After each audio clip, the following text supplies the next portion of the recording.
News capital express में आपका स्वागत है। बुलेटिन की शुरुआत ताजा तरीन खबरों के साथ। भारतीय संस्कृति अद्भुत है।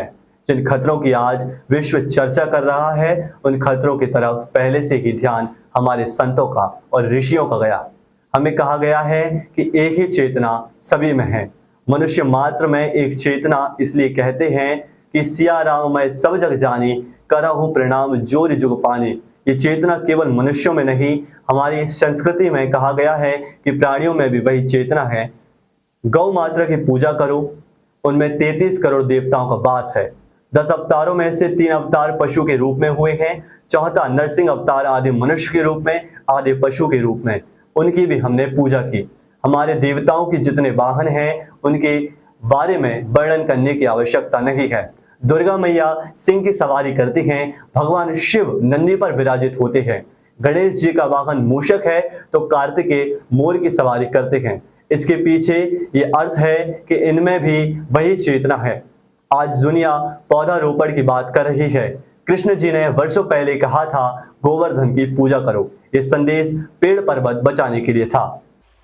लेकिन हमने महाविनाश किया और उसी का परिणाम दुनिया भुगत रही है। ग्लेशियर पिघल रहे हैं, समुद्रों का जल स्तर बढ़ रहा है। कहते हैं 2050 में धरती की सतह का तापमान 2 डिग्री सेंटीग्रेड बढ़ जाएगा। आप कल्पना कर सकते हैं तब क्या होगा। लेकिन क्या आज भी हम नहीं चेतेंगे? क्या आज भी हम नहीं जगेंगे? आज विश्व पर्यावरण दिवस पर मैं चेताते हुए कह रहा हूं कि आज भी अगर हम नहीं जगे, ये धरती आने वाली पीढ़ियों को रहने के लायक बचेगी ही नहीं। हमने कितना अन्याय किया है। ज्यादा फसल पैदा करने के लिए केमिकल फर्टिलाइजर डालो खाद, कीटनाशक डालो, हम जहरीला बनाए दे रहे हैं धरती को। क्या क्या डाल रहे हैं सोचो तो। उसके परिणाम हम भुगत रहे हैं। कई तरह की बीमारियां आई। कैंसर एक्सप्रेस ट्रेनें चलती है आजकल, कौन सी बोले ये कैंसर एक्सप्रेस है। हमने किया ये, और इसलिए परिस्थिति को बदलना भी हम ही को पड़ेगा। प्रकृति का शोषण मत करो, प्रकृति का दोहन करो। मैं मेरे मित्रों शोषण और दोहन का अंतर आपको समझाना चाहता हूं। आम के पेड़ में अगर फल लगते हैं और फल पक गया, तोड़ो खा लो, इसको कहते हैं दोहन। लेकिन अगर कोई कुल्हाड़ी से आम के पेड़ काट दे तो इसको कहते हैं शोषण। प्रकृति से उतना ले लो जिसकी भरपाई प्रकृति अपने आप कर दे, इसमें बुराई नहीं है। लेकिन भौतिक प्रगति की अंधी चाह ने मनुष्यों तुम्हें अंधा बना दिया। धरती का सीना चीरो, निकालो खनिज, निकालो पानी, लगाओ फैक्ट्रियां, करो कार्बन गैसों का उत्सर्जन, और ऐसा बना दो धरती को कि सांस लेना मुश्किल हो जाए।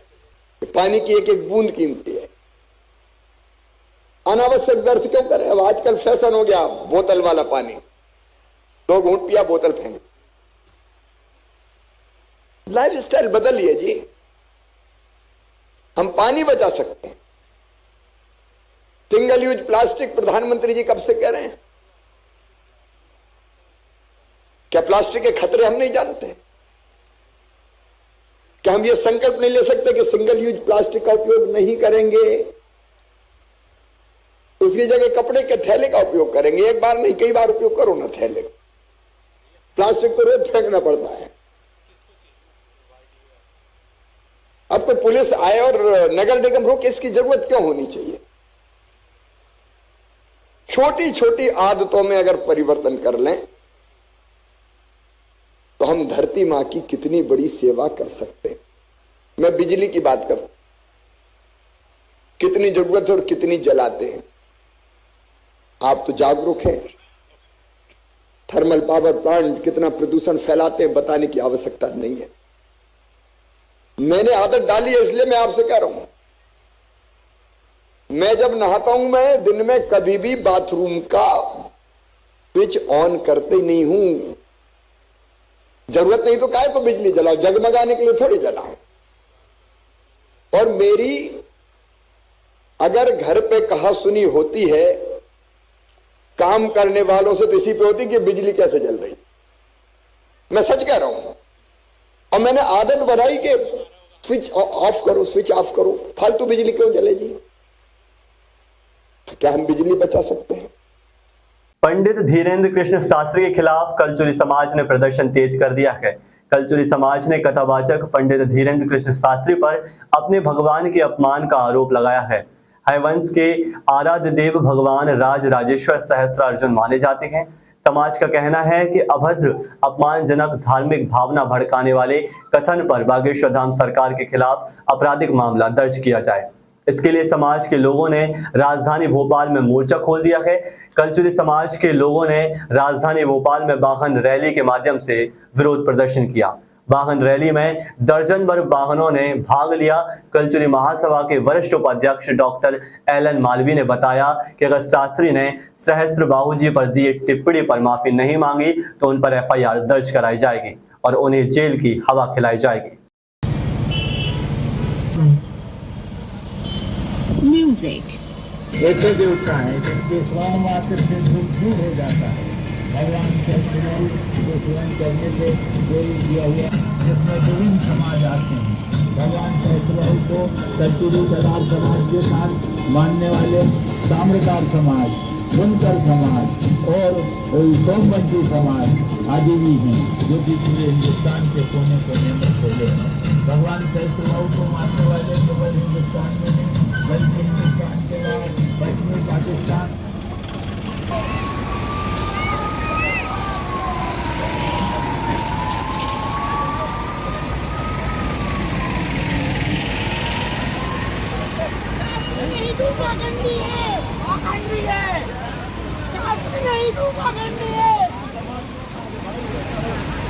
उनका बहिष्कार करेंगे।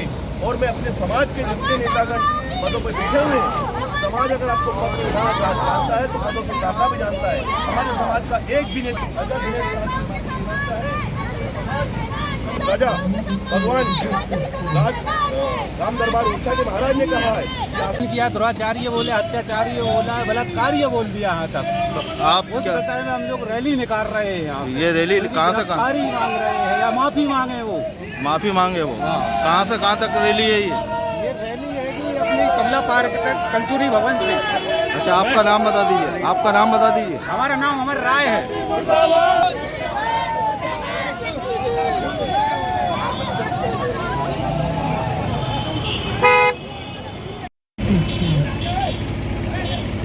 उसमें लिखा है बलात्कारी और अत्याचारी। आपने किस पुराण का सहारा लिया? आप हमें बता दें, हम सब अपनी गर्दन कटवाने को तैयार है, आपके चरणों में झुकने को तैयार है। नहीं अगर आप बता पाएंगे तो आपको जेल जाना पड़ेगा। और समस्त कलचुरी समाज भगवान सहस्त्रबाहु और उनके अनुयायियों से माफी मांगने के लिए आपको महेश्वर जाकर जब तक माफी नहीं मांगेंगे, ऐसी रैली कभी चलती रहेगी। और जैसा कि आपने सुना कि राजा भगवान राम राजा दरबार ओरछा के महाराज जी ने भी कहा कि महाशय आप सुधर जाइए, नहीं सुधरे तो राम रहीम आसाराम जैसा हाल होने में तुम्हारे को टाइम लगेगा। हमने शासन को ज्ञापन दिया था, माननीय मुख्यमंत्री जी को भी दिया था। उन्होंने आश्वासन दिया है कि हम कुछ मध्यस्थता निकालेंगे, धीरेन्द्र शास्त्री माफी मांगेंगे, लेकिन आज तक अभी तक उस पर कोई उम्मीद नजर नहीं आ रही है।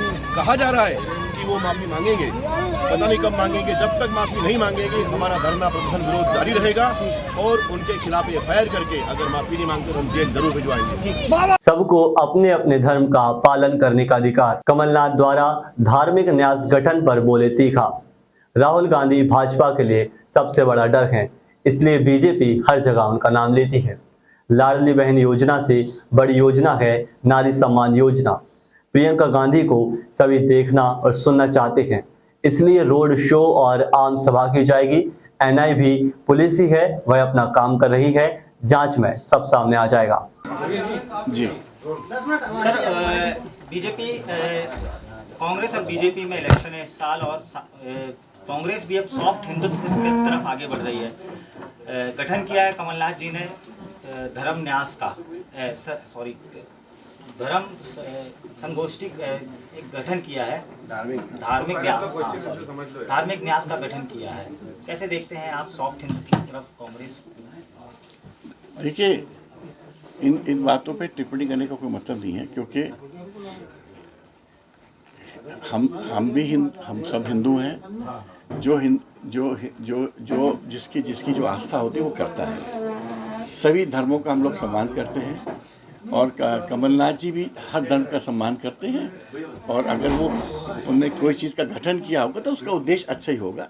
मेरे को उसकी पूरी जानकारी नहीं थी, इसलिए मैं भी आज उसका विश्लेषण नहीं कर पाऊंगा अभी। सर, राहुल गांधी जी अभी दिए हैं, उसको लेकर एक बात बीजेपी हमलावर है, किस तरह से?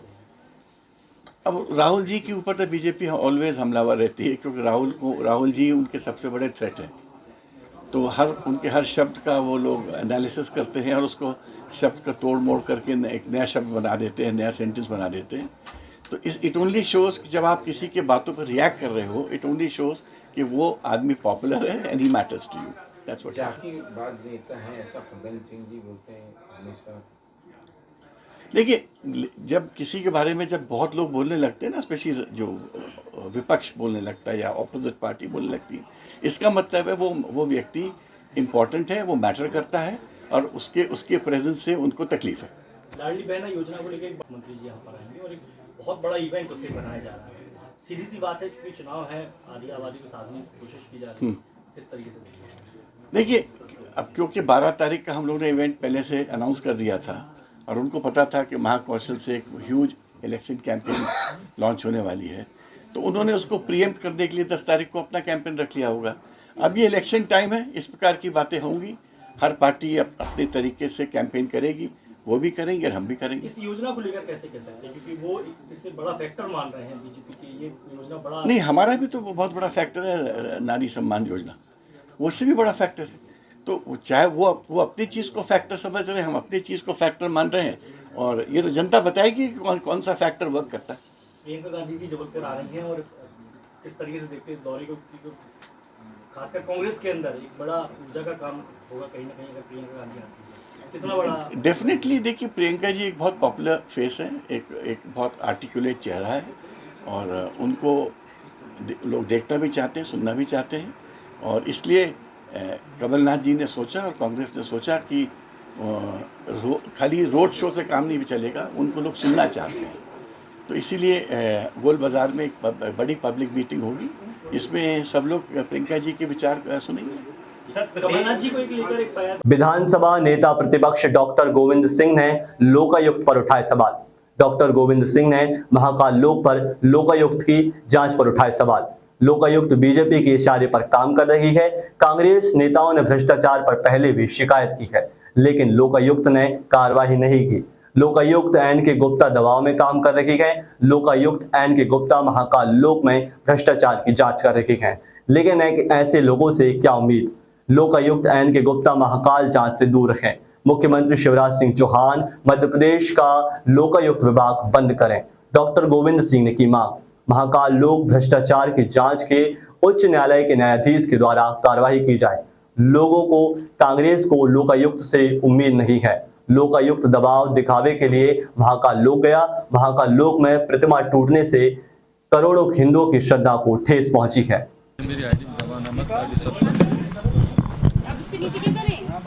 रोले सर, महाकाल लोक को लेकर लोकायुक्त पे आप सवाल उठा रहे हैं।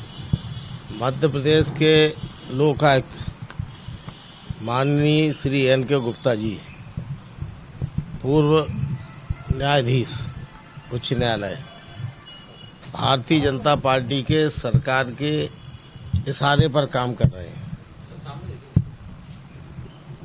उनके द्वारा माननीय विधायक हमारे परमार, महेश परमार द्वारा मई 2022 में तथा मैंने मध्य प्रदेश में हुए भ्रष्टाचार, गोला भ्रष्ट में भिंड जिले के गोहद विधानसभा क्षेत्र में, जिसको राजस्व मंत्री ने विधानसभा में ध्यानाकर्षण के तहत स्वीकार किया कि भ्रष्टाचार हुआ है। मैंने प्रमाण सहित दस्तावेज, इसमें शिकायत जांच की कोई ज़रूरत ही नहीं थी, केवल दस्तावेज दे के प्रकरण दर्ज होना चाहिए था और भ्रष्टाचारियों पर कार्रवाई करके गिरफ्तार होना था। लेकिन मध्य प्रदेश के माननीय लोकायुक्त गुप्ता जी केवल बहुत अमरा लेकर करोड़ों रुपए खर्च कर रहे हैं स्टाफ पे, सब पे, लेकिन कार्रवाई नहीं कर रहे। मैं पूछना चाहता हूं गुप्ता जी से कि 1 वर्ष पहले जब शिकायत आपको महेश परमार जी ने की थी, आप 1 वर्ष तक भ्रष्टाचार क्यों दबाए बैठे रहे? मैंने प्रमाण सहित दस्तावेज दिए जिसको सरकार ने विधानसभा में स्वीकार किया कि भ्रष्टाचार हुआ है। सरकार ने जब जांच नहीं की तब हम न्याय मांगने लोकायुक्त महोदय से स्वयं मिलकर मैंने जान भेंट कर उनका दिया, दस्तावेज दिए और बताए जो प्रमाण हैं, सिद्ध हैं। जांच में भी अधिकारियों ने भ्रष्टाचार सिद्ध किया है। फिर क्या कारण है, किसके दबाव में एन.के. गुप्ता जी न्याय की कुर्सी पर बैठकर अन्याय कर रहे हैं? मैं मुख्यमंत्री शिवराज सिंह से अनुरोध करता हूं, सभी संवैधानिक संस्थान पर आपने स्वतंत्र रूप से काम नहीं करने दिया गया। मैं चाहता हूं कि जो लोकायुक्त न्याय नहीं करे, सही भ्रष्टाचार को दबाने का काम करे, अब वो जांच कर रहे हैं, फिर दोबारा लोकायुक्त महाकौल लोगों भ्रष्टाचारी क्या जांच करेंगे? क्या उम्मीद है ऐसे व्यक्ति से? इसलिए मैं चाहता हूं कि जांच, निवेदन करता हूं माननीय एन.के. गुप्ता जी से कि आप कृपा कर इस जांच से दूर रहें, कि हमें मालूम है आपकी जांच में क्या परिणाम आने वाले हैं। रहेंगे, रात्रि विश्राम भी वहीं करेंगे। मैं मुख्यमंत्री से कहना चाहता हूं, आदिवासियों घर में जा रहे हैं, बिल्कुल रुके, उसके लिए हम उनको धन्यवाद देते हैं। लेकिन उनसे जो पूछना चाहता हूं, आदिवासियों के छात्रों के इतने प्रेमी हो, अगर ये चुनाव के लिए नौटंकी क्यों कर रहे हो? मुख्यमंत्री को आदिवासी घर में सोने की क्या आवश्यकता है? क्या घर में सोने से आदिवासी वोट दे देंगे? पिछले छात्र मध्य प्रदेश के हजारों लाखों अनुसूचित जनजाति के छात्र भाइयों की आपने अभी तक छात्रवृत्ति नहीं दी। उनकी ड्रेसों को जो वितरण होना चाहिए बच्चों को, ड्रेस में करोड़ों का घोटाला, लाखों का घोटाला कर गए। जो ड्रेस स्वसहायता समूह को देना चाहिए वो एजेंसियों से खरीद के सीधा दे दिया। हमें जो जानकारी मिलनी है बच्चों के, आप एक किसी भी विद्यालय में जाइए, आप आश्रम में 2-2, 4-4 छात्र रह रहे हैं, 50 के नाम लिखे, फर्जी बिल बन रहे हैं, उनको भी खाना निम्न गुणवत्ता का दिया जा रहा है, मंजन नहीं दिया जा रहा है, मिट्टी से उनको दांत साफ करने के लिए मिट्टी दी जा रही है, राख दी जा रही है, राख से आप करो। कहाँ है पेस्ट? साबुन नहीं, महीने में 1 आध बार दे दिया। ये भ्रष्टाचारी। और फिर आप जो बजट है, बजट खर्च नहीं कर रहे। अब कोरा चुनाव आ गया तो हो जाके घर में सो जाएंगे, तो आदिवासी भाई हमारे कुछ समझते नहीं हैं।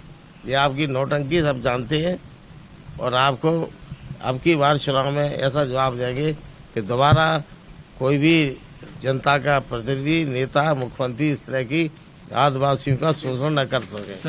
के बीच रहने वाला व्यक्ति हूँ, जनता की सेवा करने वाला व्यक्ति हूँ। मैं कोई ज्योतिषी या भविष्यवक्ता नहीं हूँ, लेकिन मैं ये स्पष्ट करना चाहता हूँ दावे के साथ कि जनता के बीच रहने के कारण मैं 30-35 साल से काफ़ी कुछ हद तक समझ चुका हूँ।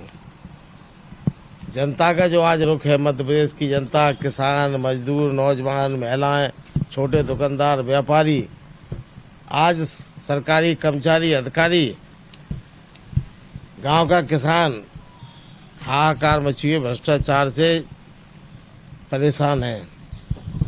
हर जगह लॉ एंड ऑर्डर, जो कानून का नाम था कानून व्यवस्था, लॉ एंड ऑर्डर आज उसकी परिभाषा शिवराज सिंह मुख्यमंत्री के राज्य में बदल गई है।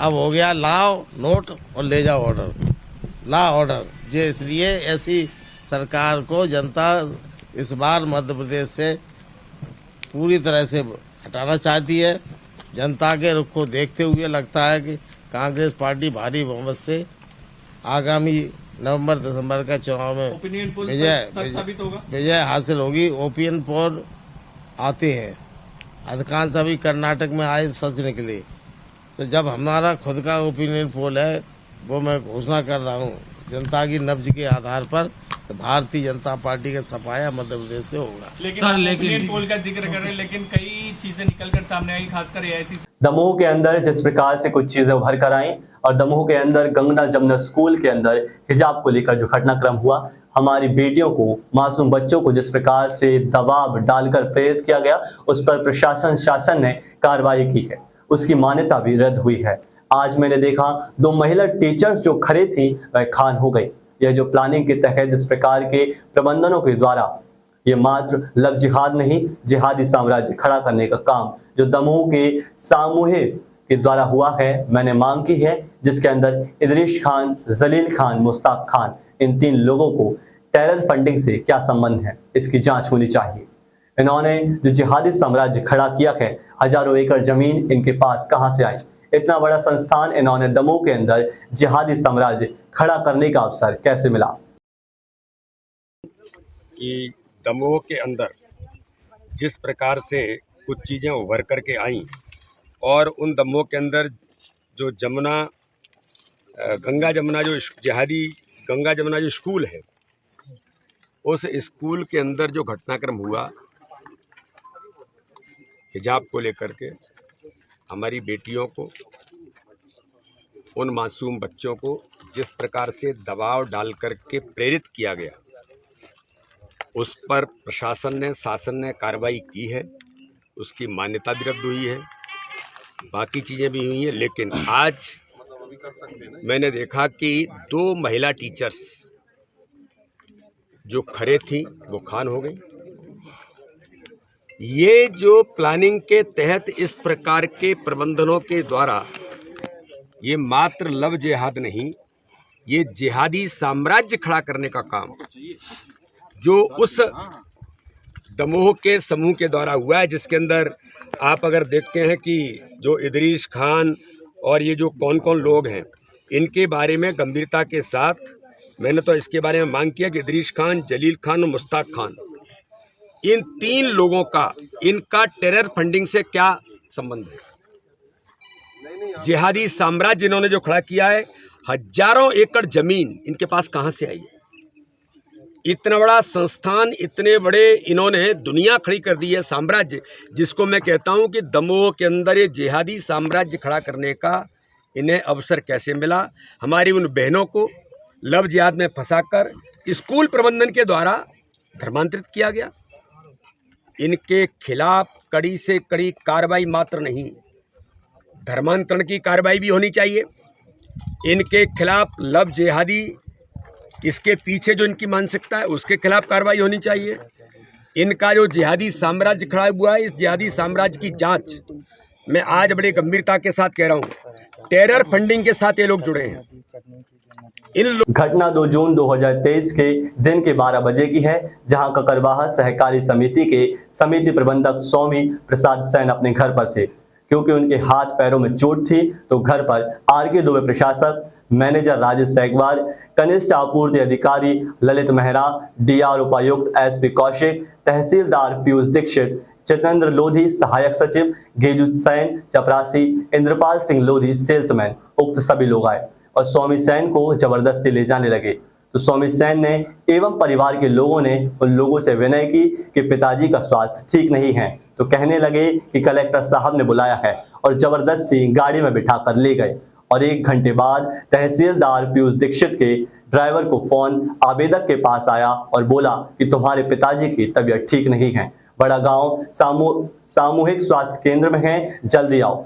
तो उनका लड़का और परिवार के लोग तथा एक और गांव के गोपाल विश्वकर्मा अस्पताल पहुंचे, तो देखा कि पिताजी ना तो मुंह बोल रहे थे और ना ही आंखें खोल रहे थे। तो हम लोगों ने उक्त सभी लोगों से कहा कि पिताजी की हालत गंभीर है। आज सर्व सेन समाज संगठन मध्य प्रदेश के तत्वाधान में समस्त सेन समाज जिला टीकमगढ़ एवं निवाड़ी की एकत्रित हुई है। श्री स्वामी प्रसाद सेन निवासी ककरवाहा कृषि साख सेवा सहकारी समिति में प्रबंधक के पद पर पदस्थ थे। जिसके संबंध में माननीय कलेक्टर महोदय जी ने 1 जून को एक आदेश जारी किया था, जिसमें एक टीम गठित की थी कि श्री सांवरिया वेयर हाउस पर जाके जांच दल वहां वेयर हाउस की जांच करें और 2 बजे तक मुझे प्रतिवेदन प्रस्तुत करें। उस जांच आदेश में ये कहीं नहीं लिखा था और ये उल्लेख नहीं था कि आप स्वामी प्रसाद सेन को गाड़ी में बैठा लेकर मेरे पास टीकमगढ़ लाएँ। लेकिन वहाँ कुछ जांच दल के अधिकारी गए और स्वामी प्रसाद सेन जी के पहले बयान लिए गए। इसके बाद स्वामी प्रसाद सेन जी को कपड़ा भी नहीं पहनने दिए और गाड़ी में बैठा के लाए। बड़ा गांव धसान से किसी ड्राइवर ने अधिकारी के फ़ोन किया उनके मृतक के बेटा के लिए कि आपके पिता की तबीयत ख़राब है। उस समय एम्बुलेंस उपलब्ध नहीं हुई। बेटा गुहार लगाता रहा कि आप जिस गाड़ी से लाए हो उस गाड़ी से टीकमगढ़ लेके जाइए, लेकिन वहाँ पर उस गाड़ी से वो नहीं लाए। मृतक के बेटा ने एक प्राइवेट गाड़ी की और पिता को यहाँ जांच चिकित्सा लेके आए। यहाँ पर जब डॉक्टर ने देखा तो बोले आपके पिताजी मृत हो चुके हैं। इस संबंध में आज समस्त सेन समाज ने ज्ञापन दिया है कि मृतक के परिवार को जो गाड़ी में बैठा के लाए हैं तो रास्ते में घटना कैसे घटित हुई, किस कारण से मरे, कैसे मरे, ये विषय का जांच है। इसके लिए हम सभी लोग चाहते हैं कि उच्च स्तरीय जांच हो और मृतक के परिवार को उचित न्याय मिले, जिसमें हम चाहते हैं कि मृतक के परिवार के एक व्यक्ति के लिए अनुकंपा नियुक्ति मिले और परिवार के लिए मुआवजा राशि प्रदान की जाए, उचित मुआवजा राशि। और 7 दिवस के अंदर हम लोग उसका न्याय चाहते हैं। अभी तक 2 तारीख से लेकर 8 दिनांक तक FIR नहीं काटी गई है। 3 तारीख को मृतक के परिवार के बयान भी बड़ा गांव धसान में किए गए, लेकिन वहाँ भी ये कहा गया कि जब तक आपकी PM रिपोर्ट नहीं आएगी तब तक आपकी FIR नहीं काटी जाएगी। तो हम सभी लोग चाहते हैं कि जो भी दोषी अधिकारी हैं, कर्मचारी हैं, उनके ऊपर, दोषियों के ऊपर FIR काटी जाए, उचित जाँच की जाए, उच्च स्तरीय जाँच की जाए, उचित न्याय मिले। और 7 दिवस के अंदर यदि न्याय नहीं मिलता है तो संपूर्ण जिला की एवं प्रदेश की सेन समाज धरना आंदोलन करने के लिए मजबूर हो जाएगी, जिसके लिए प्रशासन जिम्मेवार होगा।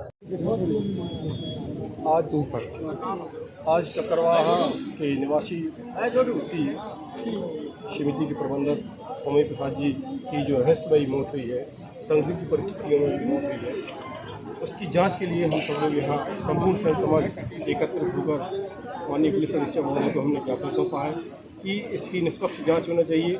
आखिर स्वामी प्रसाद जी को उनके घर से उठाया गया, उनको कपड़े नहीं पहनने दिए, बहुत ही जल्दबाजी में, घबराहट में किसके आदेश से लाया गया और रास्ते में उनकी किन रहस्यमयी परिस्थितियों में मौत हो गई।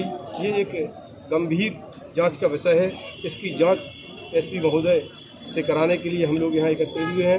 परिवार का जो आरोप है कि वो जब घर से ठीक निकले हैं तो रास्ते में कैसे मौत हो सकती है, और उन परिस्थितियों में जब उनको कपड़े भी नहीं पहनने दिए, बलपूर्वक उनको गाड़ी में डाला गया और जो भी रास्ते में किया गया हो, अस्पताल से इनके परिजनों को सूचना आई है कि आपके पिताजी की तबीयत बहुत ख़राब है। जब इन्होंने आके वहाँ देखा तो अस्पताल में वो अधीर हो चुके थे, लगभग उनकी मौत हो चुकी थी। और इसके बाद टीकमगढ़ लाया गया। टीकमगढ़ में आनन फानन में जबरन परिवार की ना चाहते हुए भी PM कराया गया, ना परिवार की ना चाहते हुए भी उनका दाह संस्कार किया गया और उनको मानसिक प्रताड़ित किया गया। संपूर्ण सेन समाज उनके साथ है। अगर निष्पक्ष जांच नहीं होती है, स्वामी सेन के परिवार को उचित मुआवजा नहीं मिलता है, समय पर उनके परिजन को अनुकंपा नियुक्ति नहीं मिलती है, तो हम 7 दिवस में यहाँ संपूर्ण सेन समाज धरना प्रदर्शन करेगी और आंदोलन करेगी, जिसकी सारी जिम्मेदारी शासन प्रशासन की। मौत हुई है, जांच कहाँ तक पहुँची है सर, क्या है पूरा मामला? स्वर्गवासी श्री स्वामी प्रसाद जी जैन, जिनकी मृत्यु अभी 2 दिन पूर्व ग्राम ककरवाहा में और प्राथमिक कृषि शाखा सहकारी समिति के प्रबंधक के पद पर इसकी जांच के लिए हमने PM कराया। इनका इस संबंध में आज ज्ञापन दिया गया है एक सर्वजन समाज संगठन की ओर से और उनके पुत्र अक्षय सेन की तरफ से।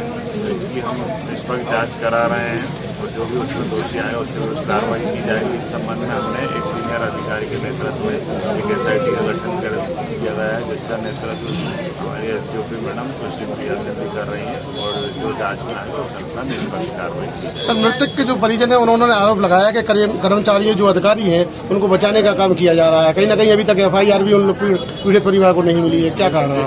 उसकी जो है महज जाँच बिल्कुल की गई है, महज पंचनामा और जाँच की गई है और जो जाँच में आएगा उस अनुसार निष्पक्ष कार्रवाई की जाएगी। चौरी नगर के सामुदायिक स्वास्थ्य केंद्र में आयुष विभाग मध्य प्रदेश शासन द्वारा आयुष मेला का आयोजन किया गया, जिसमें सर्वप्रथम कार्यक्रम में अतिथियों द्वारा भगवान धन्वंतरी जी का पूजन अर्चन किया गया। तत्पश्चात आयुष विभाग के चिकित्सकों द्वारा अतिथियों का स्वागत सत्कार किया गया। डॉक्टर पालीवाल द्वारा आयुष विभाग के विषय में विस्तार से जानकारी दी गई।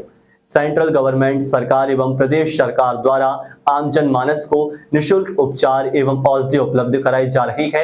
आयुष विभाग के सभी चिकित्सक अधिकारी, कर्मचारी गण और नगर के गणमान्य नागरिक बंधु शामिल हुए। रोगियों का मुफ्त इलाज कर उन्होंने औषधि प्रदान की गई एवं विभाग की ओर से उपस्थित जनों को औषधीय पौधे का वितरण भी किया गया। जिला आयुष अधिकारी डॉक्टर दत्तात्रेय भदाड़े के निर्देशानुसार लाइफस्टाइल फॉर एनवायरनमेंट के द्वारा लोक स्वास्थ्य सेवा प्रदाय गतिविधि भारत सरकार आयुष मंत्रालय के राष्ट्रीय आयुष मिशन के अंतर्गत एवं आयुष विभाग मध्य प्रदेश शासन भोपाल के तत्वाधान में सामुदायिक स्वास्थ्य केंद्र चौरे में विकास खंड स्तरीय आयुष मेले का आयोजन किया गया है। आज ब्लॉक स्तरीय आयुष मेला का आयोजन सामुदायिक स्वास्थ्य केंद्र चौराही में आयोजन किया गया, जो कि मध्य प्रदेश शासन की आयुष विभाग की एक अनूठी पहल है, जिसके तहत पूरे लगभग 289 ब्लॉक्स में आयुष मेले का आयोजन किया जा रहा है। उपरोक्त आज मेले में लगभग 350 से ज़्यादा पेशेंट हमने देख चुके हैं। सुबह 10 बजे से मेला चालू हुआ है। इस दौरान हमने बहुत सारे औषधि पौधों का वितरण किया गया। अंतर्राष्ट्रीय मिलेट्स ईयर के बारे में, मोटे अनाज के बारे में जानकारी दी गई। और एक चीज़ जो सामान्य रूप से हम लोगों को ऑब्जर्व करके आई कि चौराही क्षेत्र में सामान्य रूप से त्वचा रोग, डायबिटीज़ और पाइल्स की बीमारी बहुतायत में पाई गई। तो भविष्य में इसको भी ध्यान रखा जाएगा। और हमारे साथ आज पूरी टीम आयुष विभाग की और छिंदवाड़ा से सार के माध्यम से औषधि पौधों के वितरण के साथ योगा अभ्यास, मिलेट्स प्रदर्शनी, निःशुल्क जांचें, निःशुल्क औषधि वितरण का कार्यक्रम का मेला का शिविर चल रहा है। इसमें हमारे साथ समस्त औषधि संयोजक, कंपाउंडर और हमारे विभिन्न औषधालय के समस्त स्टाफ का पूर्ण सहयोग है। आज चौराही सामुदायिक स्वास्थ्य केंद्र में भारत सरकार और मध्य प्रदेश शासन के द्वारा आयुष मेला का यहाँ आयोजन किया गया है। सुबह 10 बजे से ये मेला शुरू हुआ है, शाम तक ये 5 बजे तक चलेगा। अभी मैं स्वयं भी यहाँ उपस्थित हुआ और मैंने देखा कि बहुत सारे मरीज यहाँ आए हुए हैं। रजिस्ट्रेशन भी लगभग 300 से ज़्यादा मरीजों का हो चुका है। यहाँ सभी प्रकार की उनको जांच की सुविधाएं भी हैं, साथ में उनको यहाँ दवाइयाँ भी दी जा रही हैं और जो भी प्रकार की उनको बीमारी है उसके बारे में विस्तृत जानकारी आयुष विभाग के द्वारा दिया जा रहा है। साथ में इसमें जो मोटे अनाज हैं, कोदो है, ज्वार है, बाजरा है, कुट्टी है, ये खाने से हमें क्या फ़ायदा हो सकते हैं, इसकी भी विस्तृत जानकारी इस विभाग के द्वारा दिया जा रहा है। मैं इसके लिए आयुष विभाग को बहुत बहुत धन्यवाद देना चाहता हूँ कि चौराही ब्लॉक में उन्होंने इस मेले का आयोजन किया, जिसका लाभ हमारे ग्रामीण क्षेत्र के बहुत सारे लोगों को मिला। और अभी भी लगातार, क्योंकि आज यहाँ रविवार बाजार का दिन भी है, अभी भी लगातार मरीज यहाँ पर आ रहे हैं और इस सुविधा का लाभ ले रहे हैं। ये जो पूरा इलाज है, जांच है, ये निःशुल्क किया जा रहा है। साथ में दवाइयाँ भी उन्हें वितरित की जा रही हैं। साथ में औषधि पौधे का वितरण भी किया गया, जिससे कि औषधि पौधे के प्रति भी लोगों की जागरूकता बढ़ेगी और उसका फायदा लोगों को मिलेगा। मैं पुनः आयुष विभाग को इसके लिए धन्यवाद। मध्य प्रदेश में हुए नर्सिंग घोटाले की जांच के बीच कांग्रेस की NSUI विंग में पंजाब नेशनल बैंक पहुंच गई। नीरव मोदी को करोड़ों रुपए देने के बाद भी पंजाब नेशनल बैंक को रिकवरी हुई है। अब NSUI की पंजाब नेशनल बैंक से लोन मांग रही है। NSUI के रवि परिमार का कहना है कि जिस तरह से नीरव मोदी को पंजाब नेशनल बैंक में लोन दिया था, ठीक उसी तरह NSUI के लोगों को भी 10,000 का लोन दिया जाए, जिससे नर्सिंग घोटाले की कानूनी लड़ाई के लिए छात्र लड़ सकें। पिछले दिनों राजधानी में धरना प्रदर्शन करने के बाद पुलिस ने बॉन्ड भरने के लिए आदेश जारी किया है। कल दोपहर 12 बजे तक TT नगर पुलिस कार्यालय में 10,000 रुपए का बॉन्ड भरना होगा। इसके लिए पंजाब नेशनल बैंक से लोन लेने के लिए मांग और प्रदर्शन किया गया है। रवि परमार का कहना है कि नर्सिंग घोटाले में प्रदर्शन करने वाले कार्यकर्ताओं और छात्रों की जमानत करानी है, इसलिए लोन लेना चाहते हैं। PNB के शाखा प्रबंधक को आवेदन दिया गया है, जिससे वह हमें लोन दे सकें। पंजाब नेशनल बैंक आए, किस लिए आए हैं आप लोग? देखिए, आज हम सभी नर्सिंग छात्र छात्राओं के साथ में पंजाब नेशनल बैंक यहाँ पर लोन लेने के लिए आए हैं, क्योंकि ये वही पंजाब नेशनल बैंक है जिसने नीरव मोदी को करोड़ों रुपए का लोन दिया था और वो देश छोड़ के भाग गए। लेकिन अब आज हम पंजाब नेशनल बैंक से वादा करते हैं कि हमें 10,000 रुपए का लोन दिया जाए, क्योंकि फर्जी नर्सिंग कॉलेजों की लड़ाई लड़ने के लिए सरकार द्वारा, जब हम नर्सिंग छात्राओं की हक की लड़ाई लड़ रहे हैं और फर्जी नर्सिंग कॉलेजों के कार्रवाई की मांग कर रहे हैं, तो सरकार द्वारा हमारे ऊपर झूठे प्रकरण दर्ज कर दिए गए। वहीं 2 से 3 बार जेल भेज चुके हैं और 7 से 8 बार गिरफ्तार कर चुकी पुलिस। अब पुलिस ने आदेश जारी किया है कि हमें सरकार को 10,000 रुपए जमा करने होंगे। कल 6 तारीख को 12 बजे के पहले यहाँ 10,000 रुपए टीटी नगर CSP ऑफिस में जमा करवाना होगा, अन्यथा जेल जाने के लिए तैयार रहने का आदेश जारी किया है पुलिस विभाग ने। तो हमने यहाँ पर 10,000 रुपए के लोन की मांग की है, क्योंकि हम एक मध्यम वर्गीय परिवार से आते हैं और हमारे पास 10,000 रुपए जमा करने के लिए आर्थिक स्थिति नहीं है। इसलिए आज हमने यहाँ PNB बैंक से 10,000 रुपए के लोन की मांग की है, क्योंकि आगे भी हमें नर्सिंग के फर्जीवाड़े की लड़ाई लड़ना है और हम यह फर्जीवाड़े की लड़ाई जारी रख सके। इसलिए हमने आज PNB बैंक में पहुंचकर यहाँ पर लोन की मांग की है। आपने लोन के लिए अप्लाई करा क्या? किसी से मुलाकात की, अप्लाई की? देखिए, हमने अभी मुलाकात नहीं की। हम शाखा प्रबंधक से मुलाकात कर लोन की मांग करेंगे और हम लोन लेने के लिए गुहार लगाएंगे कि हमें लोन दिया जाए, जिससे कि हम हमारी जमानत करवा सकें। नहीं तो आपने लोन के लिए अप्लाई करा क्या? लोन के लिए अभी अप्लाई करेंगे और आवेदन हमारे पास है। हम आवेदन लेके आए, हम आवेदन लेके शाखा प्रबंधक के पास जाएंगे और उनसे लोन के लिए गुहार लगाएंगे।